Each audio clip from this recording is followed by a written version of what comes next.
What if I told you that the single greatest wealth building opportunity most regular people have ever seen is unfolding right now? And almost nobody is talking about it the right way. Not the stock market, not crypto, not AI stocks or some hot new sector. I'm talking about something so massive, so historically unprecedented, that economists are struggling to find the right words for it. $124 trillion. That is the estimated amount of wealth actively moving, right now as you watch this video, from one generation to the next. And here's what nobody is telling you. The people who benefit most from this transfer won't be the hedge fund managers or the Wall Street insiders. They'll be the ones who understand what's really happening and who stay in the game long enough to let it work. Now, if you've ever felt like the economy is rigged against you, if you've ever looked at your bank account and wondered whether any of this actually works for people like you, I need you to stay with me for the next 18 minutes. Because what I'm about to share with you changed the way I see money, markets, and the future. And I believe it can do the same for you. To understand where we're going, you have to understand where we've been. It's March 2009. The United States is in the grip of the worst financial crisis since the Great Depression. The stock market has lost more than 50% of its value. Millions of people have lost their homes. Unemployment is climbing toward 10%. Respected economists are openly debating whether the American financial system will survive. And in that moment of absolute bone-chilling terror, most people ran. They pulled money from their 401s. They cashed out their IRAs. They swore off the stock market forever. And who could blame them? People had watched retirement accounts built over 30 years get cut in half in 18 months. The rational, emotional, human response was to get out and never look back. But a smaller, quieter group did something that felt almost irrational. They stayed. Some kept contributing to their retirement plans, even as markets were falling. The bravest ones actually increased their contributions. They bought index funds when the headlines were screaming disaster, set up automatic investments, and, crucially, they stopped watching the news. Where do you think those people are today? The S&P 500 returned over 700% from those March 2009 lows. Someone who had $50,000 in a simple index fund and just left it alone, no trading, no timing, no inside information, would have over $400,000 today from one decision. And here's the part that destroys people emotionally when they finally hear it. This wasn't insider knowledge. It wasn't reserved for the wealthy. This opportunity sat in the 401k plans of school teachers, truck drivers, nurses, and restaurant workers. Anyone with a basic retirement account and the discipline to stay invested captured one of the most powerful wealth-building windows in modern history. The window was open for everyone. Most people missed it because of fear. I don't want that to happen to you again. If this content is speaking to you, if you've ever felt like the financial system wasn't built for people who look like you, who started where you started, hit that subscribe button right now. What I'm building here is a community of people who are done being spectators in their own financial lives. Now let me tell you about a man I'll call Marcus. Marcus came to this country from Nigeria in 1998 with $800 and an engineering degree that American employers wouldn't recognize. He spent 3 years working double shifts at a security company while requalifying his credentials. He ate rice and beans 5 days a week. He sent money home to his mother every month without fail.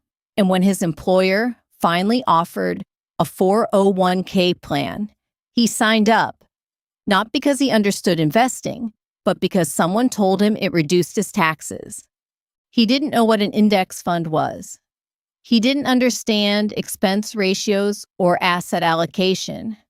He just picked the fund that said total market because it sounded like it covered everything. set his contribution to 8% of his paycheck, and went back to work. When 2008 hit, his coworkers panicked. They called HR asking how to stop their contributions. Some cashed out entirely, paying taxes and the 10% early withdrawal penalty just to have the cash. Marcus didn't. Not because he was smarter, but because he didn't have time to watch the market fall. He was working too hard to panic. By 2020, Marcus's retirement account had grown to over $340,000. He owned a small duplex. His kids were heading to college, and he was only just starting to understand what had happened to him over those 22 years. He told me, "I didn't build wealth. Time built wealth. I just didn't get in the way." I want you to sit with that for a moment. That sentence is the entire philosophy you need to understand what's coming next. So, what exactly is the Great Wealth Transfer? And why does $124 trillion matter to someone like you? The baby boomer generation, people born between 1946 and 1964, is the wealthiest generation in American history, measured by total assets held. Over the next 20 to 25 years, as this generation ages and passes, the wealth they've accumulated in homes, retirement accounts, businesses, stocks, and trusts will move. It doesn't disappear. Wealth doesn't evaporate. It transfers. Cerulli Associates, one of the most respected financial research firms in the world, estimates this transfer will total $124 trillion by 2048. For context, the entire annual economic output of the United States is roughly $27 trillion. We are talking about a wealth movement equal to more than 4 times the entire U.S. GDP, flowing through families, institutions, and markets over the next 2.5 decades. Now, here's where most people stop. They hear wealth transfer and think, so rich kids get richer. What does that have to do with me? That's exactly the wrong way to think about it. This transfer doesn't happen in a vacuum. It flows through markets. It flows through real estate, consumer spending, business investment, and charitable giving. It creates ripple effects across every part of the economy. And those ripple effects create opportunities for people who are paying attention. Most critically, the majority of this wealth, as it transfers, will flow through publicly available markets, index funds, ETFs, real estate investment trusts, the same vehicles regular investors have access to. You don't have to inherit money to benefit from the great wealth transfer. You just have to be invested when it moves. Think about what happens when a boomer with $1 million home passes and leaves it to 2 children in different states. They don't want the house. They sell it. $500,000 each. Research shows that between 30 and 50% of inherited wealth gets reinvested in financial markets within 2 years of receipt. Multiply that across millions of similar transactions over 2 decades, and you see exactly how that capital flows into the markets where you are already positioned. But I need to pump the brakes, because if you approach this the wrong way, the great wealth transfer will make you poorer, not richer. The first danger, the inheritance illusion. Studies show that inherited wealth without financial education disappears within 2 to 3 generations 70% of the time. There's a Chinese proverb, wealth does not survive 3 generations. That captures this across cultures. When you receive money without the habits and knowledge that created it, it leaves your hands faster than you can imagine. The real wealth transfer opportunity isn't just receiving assets. It's becoming financially sophisticated enough to keep and grow them. The second danger, complexity creep.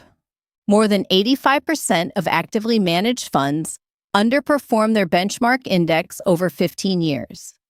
You are statistically more likely to underperform the market by trying to beat it than by simply owning it. The most powerful wealth-building tool for regular people is also the simplest. Buy low-cost index funds, buy consistently, stay invested through downturns, and give it time. That's the strategy. Everything else is noise. Here's what practical positioning looks like over a 25-year window. Priority 1. Eliminate high-interest consumer debt. If you're carrying credit card balances at 22 or 24%, and the average American household carries over $6,000 in credit card debt, you are running on a treadmill. Eliminating a guaranteed 22% cost is mathematically superior to chasing a probabilistic 8% return. This is not optional. It is the prerequisite to everything else. Priority 2. Maximize your tax-advantaged accounts. If your employer offers a 401k match and you are not contributing enough to capture the full match, you are leaving free money on the table. Literally free. Beyond that, a Roth IRA is one of the most powerful tools available to regular people. After-tax contributions, tax-free growth, and tax-free withdrawals in retirement. In a world where tax rates could easily be higher in 20 years, locking in tax-free growth today is an extraordinary strategic advantage. Priority 3. Position yourself in real estate intelligently. Over the next 25 years, an estimated 21 million homes will come to market as boomers pass or downsize. That supply increase will create buying opportunities, especially in secondary cities where remote work has changed where people can live. For those who want real estate exposure without owning property directly, REITs give you diversified real estate returns inside a standard brokerage account. Now the dimension most financial content completely ignores: the psychology of staying invested. The strategy is simple. The execution is brutally hard. Not because the concepts are complex. We've established the core strategy fits in one paragraph. It's hard because human beings are wired at a neurological level to respond to fear and loss in ways that are catastrophic for long-term investing. Research by Kahneman and Tversky showed the psychological pain of losing $100 is roughly twice as powerful as the pleasure of gaining $100. When your account drops 20%, which will happen historically about once every 7 years, the emotional pain is disproportionate to the actual financial impact. And that pain causes people to sell at exactly the wrong time, locking in permanent losses just to make the feeling stop. Every major market downturn comes with experts explaining why this time is different, and every single time, without exception in the history of modern markets, the recovery came. The people who stayed, invested, recovered, and went to new highs. The people who sold locked in losses and watched from the sidelines. Build your written investment plan before the next downturn, not during it. A literal document that says, when the market drops by X%, I will do the following. And when volatility comes, open the plan instead of the brokerage app. Let me tell you about one more person. I'll call her Amara. Amara came from Ethiopia in 2003. She worked as a home health aide at $14 an hour, supporting 3 children, sending money home, paying for childcare. When I first met her, she had $400 in savings and a credit card balance she'd been paying the minimum on for 2 years. We built her a simple financial foundation protocol. First, a $1,000 emergency fund, so the next unexpected expense didn't go back on the card. Then we attacked the debt with $150 a month. Within 18 months, the card was gone. Then we enrolled her in the 401k she'd been eligible for, but never joined because nobody had explained it. 6% contribution to capture the full company match. Target date fund for her planned retirement year. Set it on automatic and don't look at it for 2 years. That was 6 years ago. Amara's retirement account now has over $48,000. Her credit score went from 580 to 714. She is now thinking about purchasing a small multifamily property. No inheritance, no elite education, no high income, a plan, consistency, and time. That is what positioning for a 25-year wealth-building window actually looks like. One more thing I need to address, because I know some of you are thinking it. The great wealth transfer will not be distributed equally. Federal Reserve data shows the wealthiest 1% holds over 30% of all wealth. The top 10% holds nearly 70%. The majority of that $124 trillion will move within wealthy families, reinforcing existing wealth concentrations. That is a real and uncomfortable fact. But the existence of systemic inequality does not excuse you from making the best decisions within your own situation. The most powerful act of resistance available to regular people is building your own financial foundation anyway. Generational wealth built by first-generation immigrants and working-class families who understood compound interest is not a betrayal of awareness about inequality. It's an act of defiance against it. Every family that becomes the first to pass on substantial assets moves the next generation's starting line further forward. Your action plan. 10 steps. Starting today. 1. Eliminate high-interest consumer debt. 2. Build a 3 to 6 month emergency fund in a high-yield savings account. 3. Enroll in your 401k and at minimum capture the full employer match. 4. Open a Roth IRA and fund it to the maximum each year. 5. Invest in broadly diversified, low-cost index funds. Keep expense ratios below 0.20%. Vanguard, Fidelity, and Schwab all offer options at or near zero. 6. Write a one-page investment policy statement, including your plan for when the market drops. 7. Make an estate planning appointment, a will, a power of attorney, a healthcare directive. Today, fewer than 33% of Americans have a will. Wealth built over a lifetime can evaporate in the legal process because someone never took 3 hours to sit with an attorney. 8.